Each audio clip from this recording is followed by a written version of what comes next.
Nasaan yung mga nagrereklamong dapat agad-agad? Nasaan yung mga nagsasabing ngayon na, wag nang pagpaliban, ba't ba dinedelay? Inupuan po na mahigit 2 buwan, magtatatlong buwan nga ito. Hindi inaksyonan.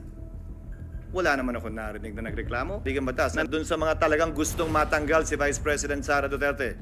Doon sa mga galit sa kanya, inis sa kanya at gustong madali itong impeachment. Para mo lang dinagdag, binigyan siya ng dagdag na balang questionin ito sa Korte Suprema. Dahil hindi po pwede yan. Nasabi na maikli lamang naman ang panahon ang kailangan gugulin para dito. Bakit hindi pa ginawa noon? Hindi ba't obvious na nakita po natin itong nagdaang magtatatlong oras? Na oras na pinag-usapan natin ang impeachment, mahaba ang diskusyon. Hindi ito simpleng 30 minuto lang sa pag-issue ng summons dahil kailangan pahintulutan at payagan ang mahaba at malayang debate. At bago po ako lumayo, nais kong pasalamatan ang aking mga kasamahan dito sa Senado para sa isang maayos, civil at naaayon sa rules natin na diskusyon at debate.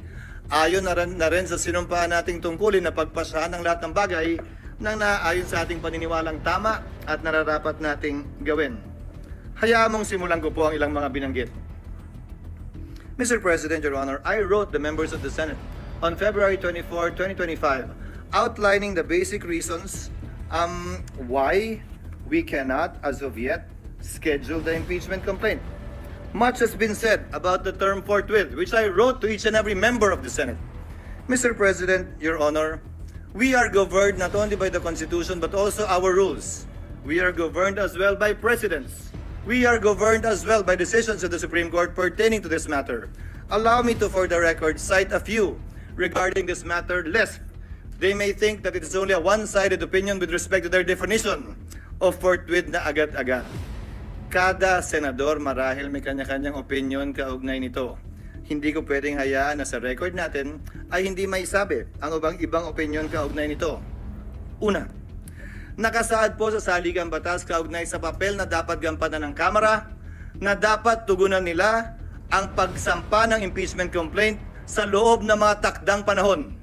Kung ilang session days para ilagay sa calendar, ilang session days para ilagay sa Committee on Justice, ilang session days para pagpasahan, ilang session days para pagdesisyonan ng plenaryo ng Kamara. Nakalagay din sa rules ng Kamara, anumang impeachment complaint regularly filed by one member, dapat po immediately, hindi po forthwith, immediately, i-transmit ng Secretary General sa Speaker.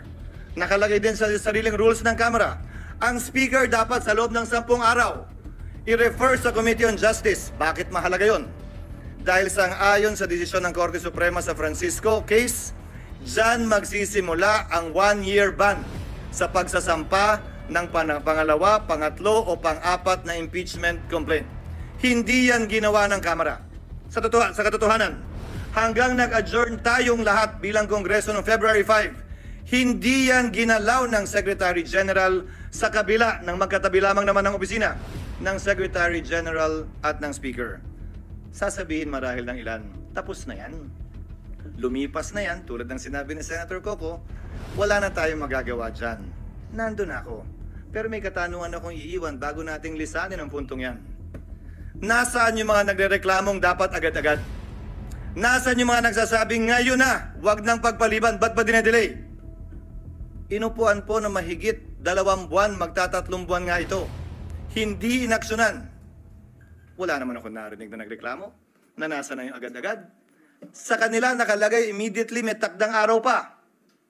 Yan ang paksa ng petition sa Korte Suprema ngayon na inihain ni Vice President Sara Duterte kaugnay sa pag-iiwas sa tinatawag niyang 1-year ban na nakasaad sa saligang batas. Now let me proceed to forthwith.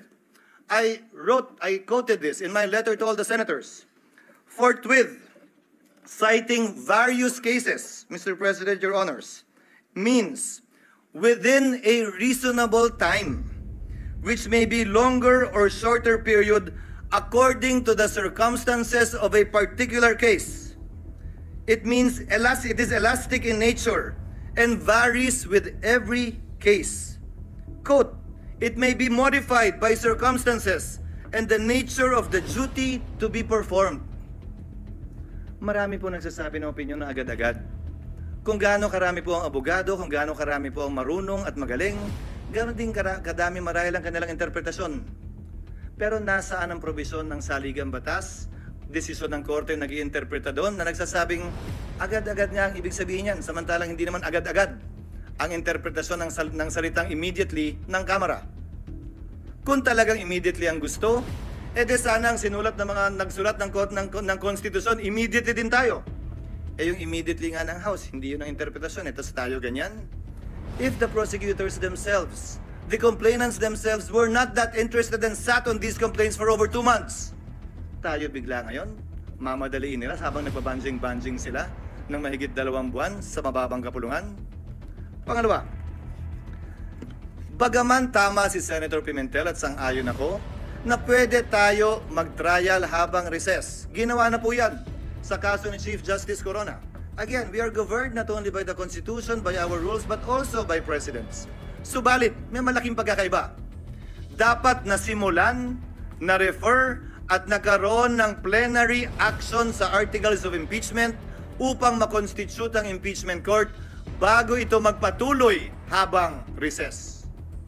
Maraming nagsabi, mag-trial na tayo, mag-convene na tayo, sumampa na tayo habang recess. Sa pananaw at palagay ko, labag yan sa saligang batas. At dun sa mga talagang gustong matanggal si Vice President Sara Duterte, dun sa mga galit sa kanya, inis sa kanya, at gustong madali itong impeachment, para mo lang dinagdag, binigyan siya ng dagdag na balang questionin ito sa Korte Suprema. Dahil hindi po pwede yan. At hindi po ako papayag na mangyari at gawin yan dahil lamang gusto nila at nagmamadali sila.